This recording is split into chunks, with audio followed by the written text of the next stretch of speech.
मेरी शादी को अभी 1 साल ही हुए थे कि मेरे पति बीमार रहने लगे। वह इतना बीमार रहने लगे कि सब डॉक्टर ने जवाब दे दिया था। मैंने शहर के बड़े से बड़े डॉक्टर से अपने पति का इलाज करवाया, मगर किसी डॉक्टर ने कोई उम्मीद नहीं दिलाई। उनका यही कहना था कि यह कुछ दिन के ही मेहमान हैं। जैसे जैसे दिन गुजरते जा रहे थे, उनकी हालत और ज्यादा खराब होती जा रही थी। मुझे अपने पति की एक बात पर बहुत गुस्सा आता था कि वह रोज रात को मुझे अपने पास बुलाते और मुझे एक फोटो दिखाकर कहते थे कि मेरी मौत के बाद तुम इससे शादी कर लेना। वह तस्वीर देखकर मेरा खून खौलने लगता था, क्योंकि वह तस्वीर एक 70 साल के बुढ़े की थी और मैं 22 साल की जवान लड़की थी। मुझे अपने पति की बात सुनकर बहुत दुख होता था। मैं भगवान से उनकी लंबी उम्र की प्रार्थना करती रहती थी, क्योंकि मैं अपने पति से बहुत प्यार करती थी और उनके साथ जिंदगी गुजारना चाहती थी। एक दिन मेरे पति का देहांत हो गया और मैं विधवा हो गई। मेरी तो दुनिया ही उजड़ गई थी। मैं अपने गम से निकली भी नहीं थी कि मेरी सास मेरे पास आई और मुझसे कहने लगी, अब तुम जल्दी से उस आदमी से शादी कर लो जिसे तुम्हारा पति कहता था। मैं उनकी यह बात सुनकर हैरत से उन्हें देखने लगी।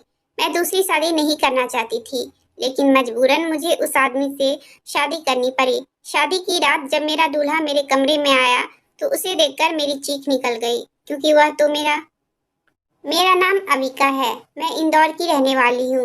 मैं अपने माँ बाप की इकलौती बेटी हूँ और एक मिडिल क्लास घर से थी। मेरे माता पिता ने मुझे पढ़ाया लिखाया। उसके बाद उन्होंने मुझसे कहा कि वह मेरी शादी कराना चाहते हैं, लेकिन मैंने उनसे कहा कि पापा, मैं भी शादी नहीं करना चाहती हूँ, आगे और पढ़ना चाहती हूँ। मैं अपने माँ बाप की बहुत लाडली थी और वह मेरी सारी बातें मानते थे, इसलिए यह बात भी उन्होंने मान ली। उन्होंने मुझे आगे पढ़ने की इजाज़त दे दी। साथ में मैंने एक ऑफिस में जॉब करना शुरू कर दिया। ऑफिस के सारे एम्प्लॉय बहुत अच्छे थे और सबसे मेरी अच्छी दोस्ती हो गई थी। जब मैंने पहली बार अपने बॉस को देखा तो मैं उन्हें देखते ही रह गई, क्योंकि वह एक बहुत हैंडसम और जवान लड़का था। ऑफिस की सारी लड़कियां उनके आगे पीछे घूमती रहती थी और वह बहाने बहाने से उनसे शादी भी करना चाहती थी।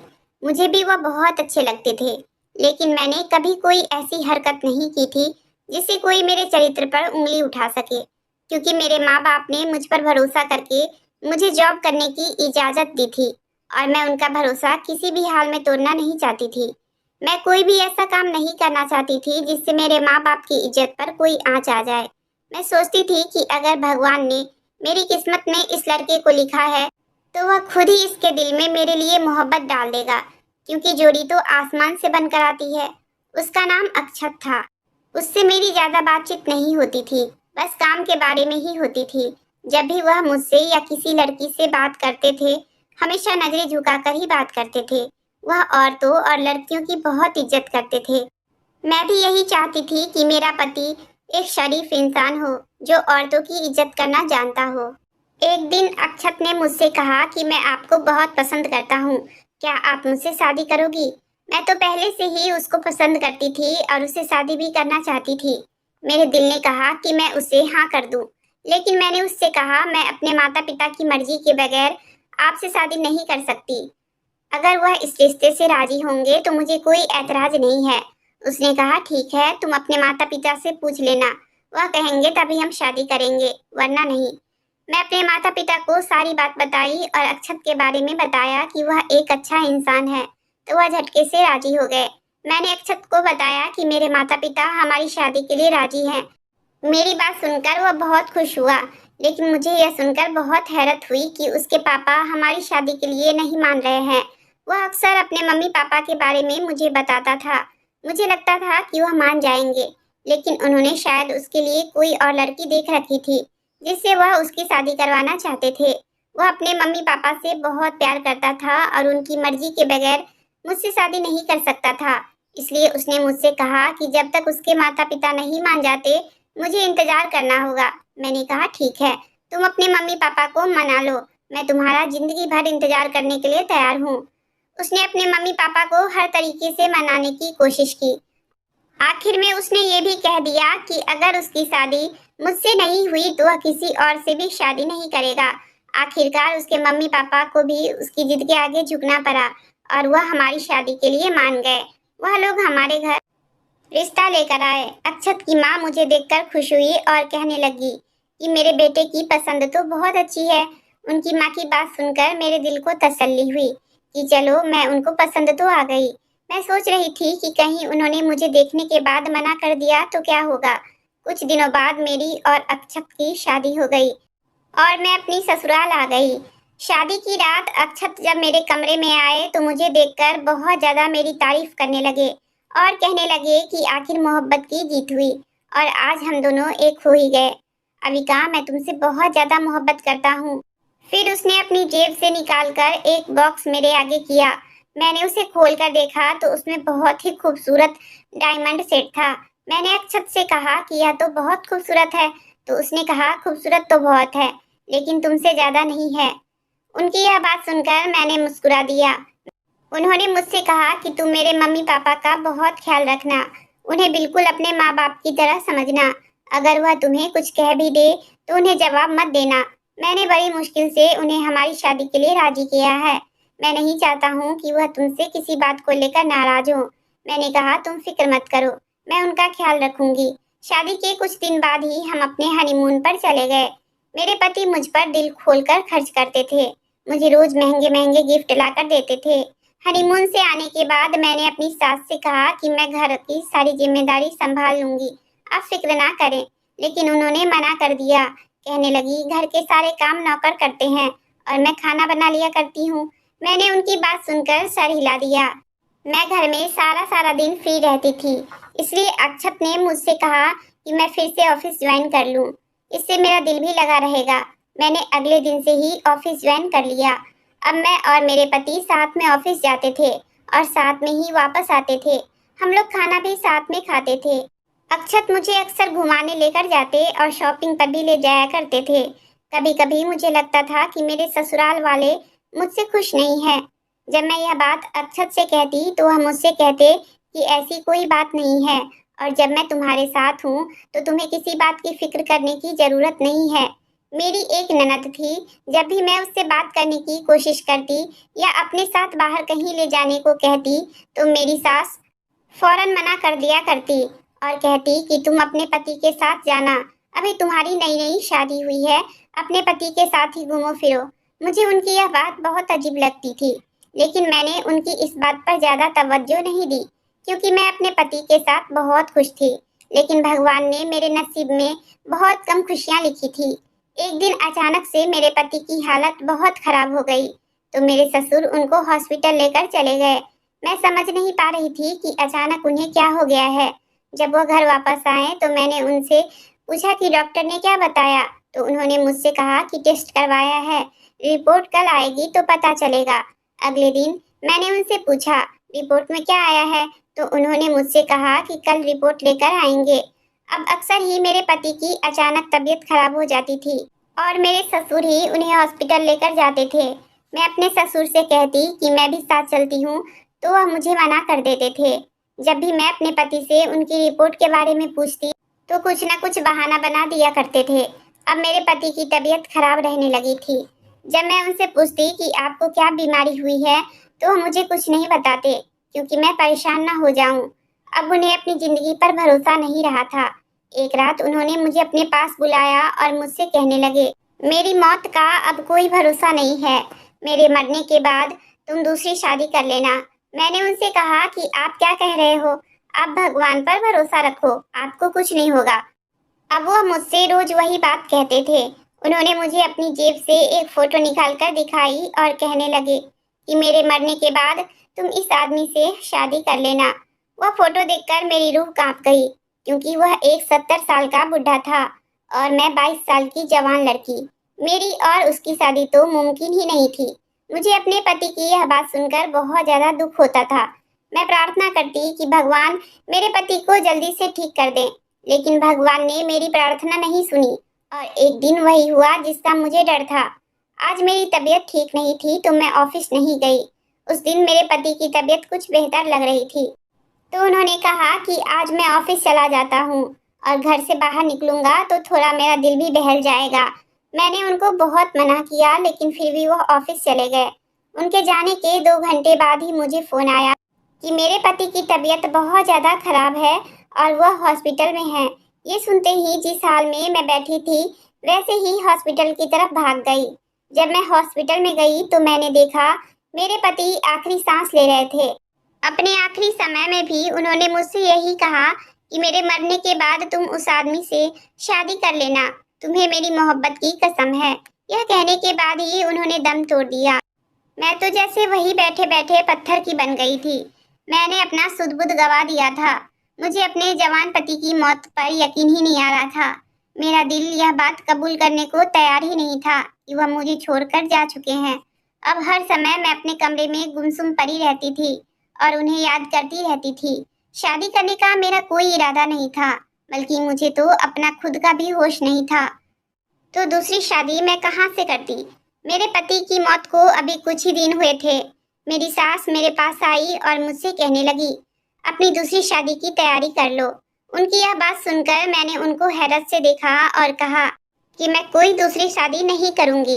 उन्होंने मुझसे कहा, तुम्हारे पति ने तुम्हारी जिम्मेदारी मुझे दी थी। उसने कहा था कि मेरे मरने के बाद इसकी दूसरी शादी करवा देना। उनकी यह बात सुनकर मुझे अपने पति की कही हुई बात याद आ गई। वह कहने लगी कि मैं अपने मरे हुए बेटे की आखिरी इच्छा पूरी करूंगी। उन्हें देखकर कहीं से भी नहीं लग रहा था कि उन्हें अपने जवान बेटे की मौत का कोई गम है। अगर होता तो वह मुझे दूसरी शादी करने के लिए मजबूर नहीं करती। मेरे पति के देहांत के बाद मेरे माता पिता मुझे लेने आए तो मेरी सास ने कहा कि अब यह हमारी बेटी है और इसकी सारी जिम्मेदारी भी मेरी ही है। मैं अपने माता पिता के साथ जाना चाहती थी, लेकिन मेरे पति की कसम ने मुझे यहाँ रोक कर रखा था। मैं यह शादी करना नहीं चाहती थी, लेकिन अपने पति की इच्छा पूरी करने के लिए मैंने शादी के लिए हाँ कर दी। कुछ दिनों बाद ही मेरी सास ने मेरी शादी करवा दी। मेरी शादी वाले दिन लोग तरह तरह की बातें बना रहे थे। कह रहे थे कि पति की मौत को अभी इतने ही दिन हुए हैं और इसको देखो कैसे बेशर्मी की तरह दुल्हन बनी बैठी है। लेकिन उनकी बातों का मुझ पर कोई असर नहीं हो रहा था, क्योंकि मैं तो खुद पत्थर की मूरत बनी हुई वहां बैठी थी। रात को मेरी ननद मुझे मेरे कमरे में छोड़कर चली गई। मुझे बहुत डर लग रहा था। जब मेरा पति मेरे कमरे में आया तो उसे देखकर मेरी चीख निकल गई, क्योंकि मेरा दूसरा पति कोई और नहीं बल्कि मेरा ससुर था। मैं बेड से उतरी तो तभी मेरे ससुर मेरे पास आए और मुझसे कहने लगे कि तुम क्यों डर रही हो? तुम्हारी दूसरी शादी मुझसे ही हुई है। अब मैं तुम्हारा पति हूँ। मेरे पहले पति ने मुझे उसकी तस्वीर तो दिखाई थी, लेकिन मैंने वह फोटो ज्यादा गौर से नहीं देखी थी, इसलिए मैं पहचान नहीं पाई थी। लेकिन आज असलियत को अपने सामने देखकर मेरी आंखें फटी की फटी रह गई। मुझे इस बात पर यकीन नहीं आ रहा था। मैंने अपने ससुर से कहा कि मैंने आपसे मजबूरी में शादी की है। आप मेरे पति के पिता हैं। मैं आपके साथ ऐसा कुछ भी सोच नहीं सकती। मैंने हमेशा से आपको पिता समझा है। कमरे में शोर सुनकर मेरी सास हमारे कमरे में आ गई और कहने लगी कि ज्यादा हंगामा मचाने की जरूरत नहीं है, और वैसे भी अक्षत हमारा सगा बेटा नहीं था। हमारी कोई औलाद नहीं हो रही थी, इसलिए हमने उसको गोद लिया था। और यह बात अक्षत भी जानता था कि वह हमारा सगा बेटा नहीं है। इसलिए उसने मुझसे यह कहा था कि मैं तुम्हारी शादी अपनी मर्जी से जहाँ चाहूँ जिससे चाहूँ करा दूँ। इसलिए मैंने तुम्हारी शादी अपने पति से करवा दी, ताकि तुम हमेशा इसी घर में रहो। अक्षत नहीं चाहता था कि तुम कभी भी यह घर छोड़कर जाओ। उसकी आखिरी इच्छा यही थी। मुझे अपनी सास की बातों पर यकीन नहीं आ रहा था। मैं नहीं समझ पा रही थी कि आखिर अक्षत ने मेरे साथ ऐसा क्यों किया। मेरी सास कहने लगी, मैं अक्षत से बहुत मोहब्बत करती थी, उसे अपना बेटा ही मानती थी। इसलिए मैंने उसकी आखिरी इच्छा पूरी करने के लिए अपने पति की शादी तुमसे करवा दी। तुम्हें तो हमारा एहसानमंद होना चाहिए कि मैंने तुम्हारी खातिर अपने पति को छोड़ दिया। उल्टा तुम मुझ पर ही चढ़ रही हो। मैंने कहा, आप दोनों मेरे कमरे से अभी के अभी निकल जाइए। वह दोनों नाराज होते हुए मेरे कमरे से बाहर चले गए और मैं वही जमीन पर बैठ गई। जो राज आज मेरे सामने खुले थे, उन्होंने तो मेरी जान ही निकाल दी थी। मुझे अक्षत ने कभी यह बात क्यों नहीं बताई कि वह उसके सगे माता पिता नहीं है। मैं बड़ी मुश्किल में फंस गई थी। अब मैं इस मुश्किल से कैसे निकलूंगी, यही सब कुछ सोच सोच कर मैं जोर जोर से रोने लगी। मैंने अक्षत की फोटो उठाई और उससे सवाल करने लगी कि आखिर उसने मेरे साथ ऐसा क्यों किया। क्यों उसने मुझे अपने प्यार की कसम दी कि मैं दूसरी शादी कर लूं, वह भी उसके ही पिता से। आज वह मेरे सामने मेरे पति की शक्ल में खड़े थे। मैं यह सब सपने में भी नहीं सोच सकती थी। सारी रात यही सब सोचती रही। नींद तो मेरी आंखों से कोसों मील दूर जा चुकी थी। सुबह हुई तो एक नौकरानी मेरे लिए नाश्ता लेकर आई। वह मुझसे कहने लगी कि बड़ी मैडम ने कहा है कि आप नाश्ता कर लो। मैंने उससे कहा कि तुम यह लेकर जाओ, मुझे नाश्ता नहीं करना है। मेरा मन कर रहा था कि मैं इस घर से बहुत दूर चली जाऊं। मैंने सोचा कि ऑफिस चली जाती हूँ, मेरा कुछ दिल बहल जाएगा। वैसे भी रात में मेरे ऊपर जो पहाड़ टूटे थे, उसने मेरी जिंदगी को बर्बाद करके रख दिया था। मैं ऑफिस जाने के लिए तैयार हो रही थी कि मेरा दूसरा पति मेरे कमरे में आया और मुझसे कहने लगा, अब से तुम ऑफिस नहीं जाओगी, घर में ही रहोगी। मैंने उससे पूछा कि क्यों नहीं जाऊंगी, तो उसने मुझसे कहा कि आज के बाद तुम्हें ऑफिस जाने की कोई जरूरत नहीं है। तुम घर में रहकर घर की जिम्मेदारियां संभालो। अब मैं तुम्हारा पति हूँ, तुम्हें मेरी हर बात माननी पड़ेगी। आज से मैं जैसा कहूँगा वैसा ही तुम्हें करना होगा। ऑफिस के सारे काम मैं खुद देख लूंगा, तुम्हें उसकी टेंशन लेने की जरूरत नहीं है। मैंने गुस्से में उसे देखते हुए कहा कि मैं जरूर ऑफिस जाऊंगी। उसने मुझसे कहा, ठीक है, तुम ऑफिस जाओ, मैं यहाँ तुम्हारे पास तुम्हारे कमरे में ही रहूंगा। यह सुनकर मेरे पैरों तले जमीन निकल गई। फिर वह मुझसे कहने लगा कि अगर तुम चाहती हो कि मैं इस कमरे में तुम्हारे साथ नहीं रहूं, तो तुम्हें मेरी हर बात माननी पड़ेगी। मैं उसकी बात सुनकर डर गई और सोचने लगी कि कहीं यह सच में मेरे साथ मेरे कमरे में रहने ना आ जाए। मेरा तो उसके साथ एक पल गुजारना भी मुश्किल था। मैं उसे अपने कमरे में बर्दाश्त नहीं कर सकती थी, इसलिए मैं चुप रही और मैंने ऑफिस जाना बंद कर दिया। अपने ससुराल वालों का बर्ताव देखकर मुझे अब समझ में आने लगा था कि मेरी दूसरी शादी मेरे ससुर से क्यों करवाई है। अक्षत ने अपनी मौत से पहले यह घर और अपनी सारी प्रॉपर्टी मेरे नाम कर दी थी। अगर उसकी मौत के बाद मैं यहाँ से चली जाती और किसी और आदमी से शादी कर लेती, तो यह घर और सारी जायदाद इन लोगों के हाथ से चली जाती और यह दर दर के भिखारी बन जाते। इसलिए इन लोगों ने मेरी शादी मेरे ही ससुर से करवा दी, ताकि मैं इसी घर में रहूं और अक्षत की प्रॉपर्टी भी इन लोगों के हाथ से ना निकले, क्योंकि उसके असली माता पिता अपने मरने से पहले अपनी सारी जायदाद अक्षत के नाम कर दी थी। इसलिए मेरी सास ही मेरी सौतन बन गई थी। घर में पड़े पड़े अब मेरी तबीयत खराब रहने लगी थी। मैं ज्यादा बाहर नहीं जाती थी और न ही किसी से मिलती जुलती थी। मैं हमेशा अपने कमरे में ही रहती थी। नौकरानी मुझे खाना देकर जाती तो मैं खा लिया करती थी। मेरी भूख प्यास तो कब की मर चुकी थी। एक दिन जब मैं नीचे किसी काम से गई तो घर के गेट से वकील साहब को जाते हुए देखा। मैंने अपने पास नौकरानी को बुलाया और उससे पूछा कि वकील साहब यहाँ क्या करने आए थे। तो वह कहने लगी, बड़े साहब को वसीयत के बारे में बताने आए थे। मैं अपने कमरे में आ गई। कुछ दिनों बाद मेरा पति मेरे कमरे में आया और ऑफिस के कुछ पेपर पर साइन करने को कहा। अब वह रोज कोई न कोई पेपर या चेक मेरे पास लेकर आता और मुझसे कहता कि इस पर साइन करो, और मुझे धमकी देता कि अगर मैंने इन पेपर्स पर साइन नहीं किया तो मेरे पास मेरे कमरे में आकर रहने लगेगा। मुझे मजबूरन उसकी बात माननी पड़ती थी, क्योंकि मेरे पास कोई और चारा नहीं था। अगर कभी मैं पेपर पर साइन करने से मना कर देती थी तो मुझे धमकी देता कि अगर मैंने उसकी बात ना मानी तो वह मेरे कमरे में आकर रहने लगेगा। मैं किसी भी हाल में यह नहीं चाहती थी कि वह मेरे कमरे में आकर रहने लगे, क्योंकि मुझे उससे नफरत होने लगी थी। एक दिन जब मैं किचन में गई तो मैंने उन दोनों पति पत्नी की बातें सुन ली। मेरा पति कह रहा था कि अक्षत अगर कुछ समय और जिंदा रहता तो हम उसे और ज्यादा फायदा उठा सकते थे। बहुत जल्दी ही मर गया बेचारा। मैं समझ गई थी कि यह लोग जो कुछ भी कर रहे थे जायदाद के लिए ही कर रहे थे। वकील अक्सर हमारे घर पर आता जाता रहता था। उससे मैंने कई बार बात करने की कोशिश की थी, लेकिन मैं बात नहीं कर पाती थी। एक रात जब मैंने खाना खाया तो खाना खाते ही मेरी तबीयत बिगड़ने लगी थी। मेरी नौकरानी जो मेरे पास खाना लेकर आई थी, उसने मुझे चुपके से बता दिया कि मेरी सास ने मेरे खाने में कुछ मिलाया था, जिससे मेरी हालत खराब हो गई थी। मेरी हालत इतनी खराब हो गई थी कि मुझे ऐसा लग रहा था कि अब मैं नहीं बचूंगी। मैंने सोचा क्यों न मैं अपने पति से बात करूं, जो कुछ भी मुझसे लेना चाहता है वह ले ले और बदले में मुझे छोड़ दे। यही सोचकर मैं नीचे उसके कमरे में जाने लगी। मैं उनके कमरे का दरवाजा खटखटाने ही वाली थी कि मुझे अंदर से आवाज आई। मेरा पति अपनी बीवी से कह रहा था कि आइंदा तुम यह बात अपनी जुबान पर कभी मत लाना। अगर किसी को पता चल गया तो अच्छा नहीं होगा, और अविका को तो यह बात बिल्कुल नहीं पता चलनी चाहिए। मैं सोचने लगी कि अब यह लोग मुझसे क्या छुपा रहे हैं। वह दोनों हमेशा ही छुप छुप कर बातें करते रहते थे। मैं जानना चाहती थी कि इन दोनों का राज क्या है। मैं अपने कमरे में चली गई और वहां जाकर सोचने लगी कि मैं ऐसा क्या करूं जिससे मुझे इन दोनों का राज पता चल जाए। फिर मेरे दिमाग में एक आइडिया आया कि क्यों ना मैं अपने पति को अपना दीवाना बना लूं। अगर वह मेरे काबू में आ गया तो मैं उससे सब कुछ उगलवा लूंगी। एक रात मैं तैयार होकर नीचे अपने पति के कमरे में गई। उसके कमरे में जाकर मैंने उससे कहा कि तुम भूल रहे हो कि मैं तुम्हारी पत्नी हूँ। मेरा भी तुम पर कोई हक बनता है। तुम मेरे साथ मेरे कमरे में चलो।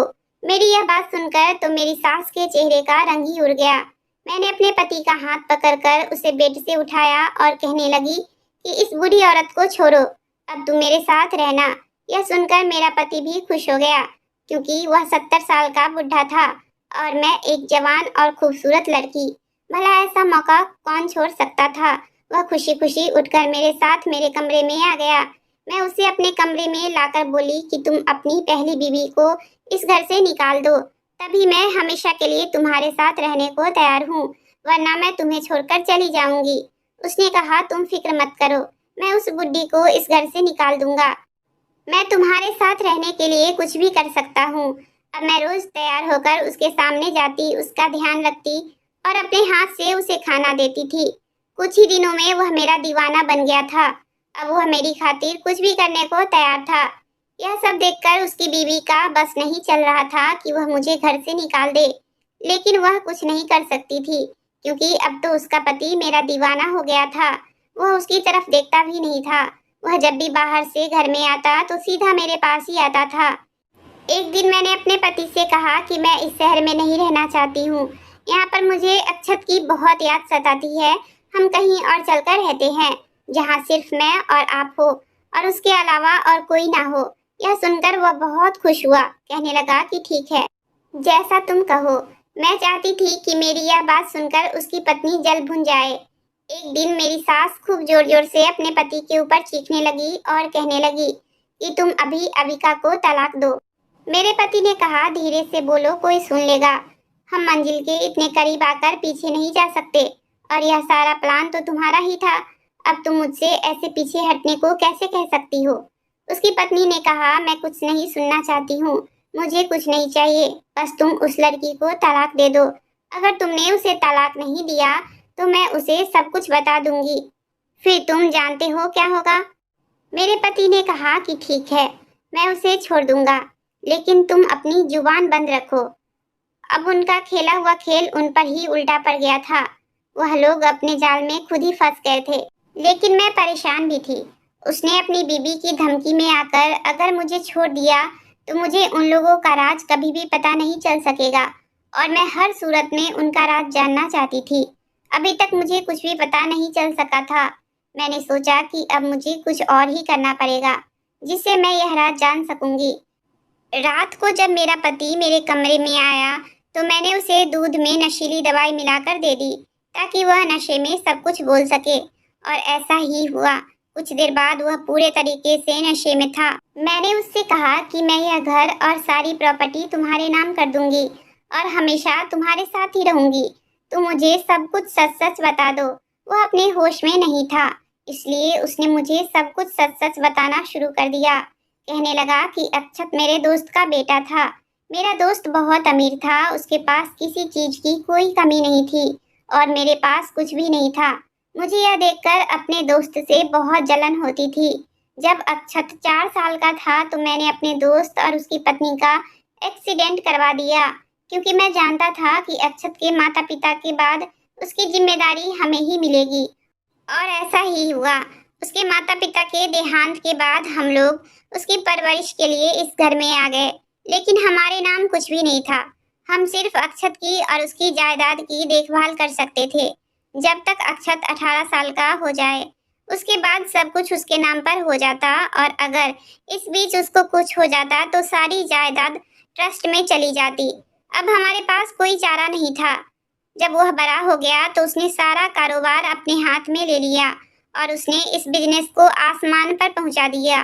फिर एक दिन वह कहने लगा कि वह किसी लड़की को पसंद करता है और उसी से शादी करना चाहता है। तब हमने उसे बताया कि वह हमारा सगा बेटा नहीं है, मेरे दोस्त का बेटा है और हम अपनी बेटी की शादी उससे करवाना चाहते हैं। हमने सोचा था कि अगर उसकी शादी हमारी बेटी के साथ हो जाती तो उसकी सारी जमीन जायदाद हमारे पास ही रहेगी, लेकिन उसने हमारी बेटी से शादी करने के लिए मना कर दिया और कहने लगा मैंने उसे हमेशा अपनी बहन समझा है और आप लोगों को अपने मम्मी पापा, मैं उससे शादी नहीं कर सकता। वह हमें मनाने की कोशिश करने लगा ताकि उसकी शादी तुम्हारे साथ करने पर राजी हो जाए। हम नहीं मान रहे थे, लेकिन हमने सोचा कहीं वह भागकर तुमसे शादी ना कर ले तो सब कुछ हमारे हाथ से निकल जाता, इसलिए हमने उसकी शादी तुमसे करवा दी। लेकिन वह तो शादी होते ही तुम पर अपनी दौलत बरसाने लगा। वह रोज रोज तुम्हें महंगे महंगे गिफ्ट लाकर देता था। उसने घर भी तुम्हारे नाम कर दिया था।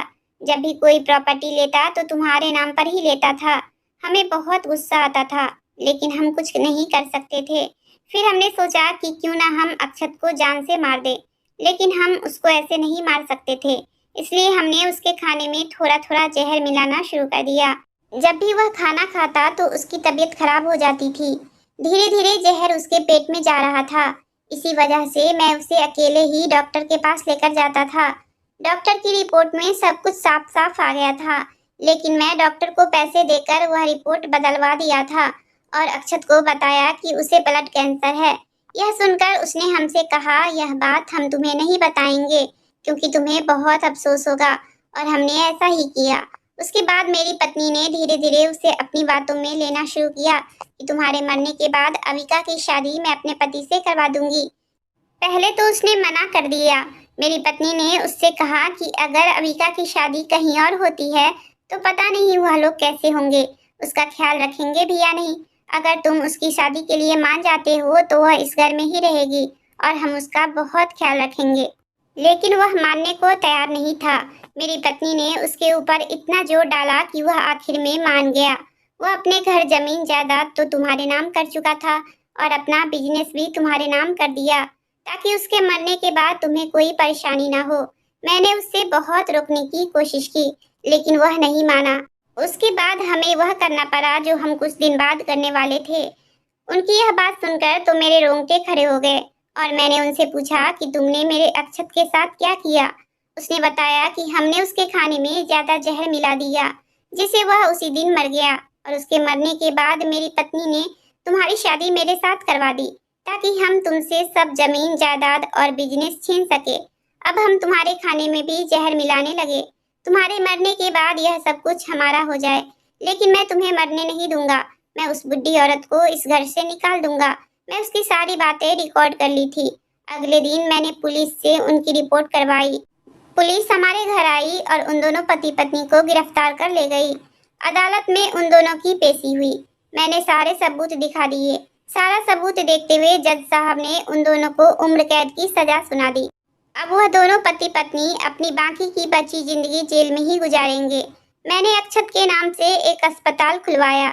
इसमें गरीब लोगों का इलाज मुफ्त में होता है। और मैंने दूसरी शादी नहीं की क्योंकि लोगों से मेरा भरोसा ही उठ चुका था। काश उन लोगों ने अक्षत के साथ ऐसा कुछ नहीं किया होता। वह तो उनसे अपने सगे माता पिता से भी ज्यादा मोहब्बत करता था। अगर वह एक बार भी बता देते कि उन्हें जमीन जायदाद चाहिए तो वह खुशी खुशी उनके नाम कर देता, लेकिन उन लोगों ने अपने लालच में आकर मेरे पति को मुझसे छीन लिया। ऐसा करते हुए उनके हाथ पैर नहीं कांपे थे। लोग तो कुछ समय जानवरों के साथ बिता ले तो उनसे भी मोहब्बत हो जाती है, लेकिन अक्षत तो उनके दोस्त का बेटा था। फिर भी उन्हें उस पर तरस नहीं आया।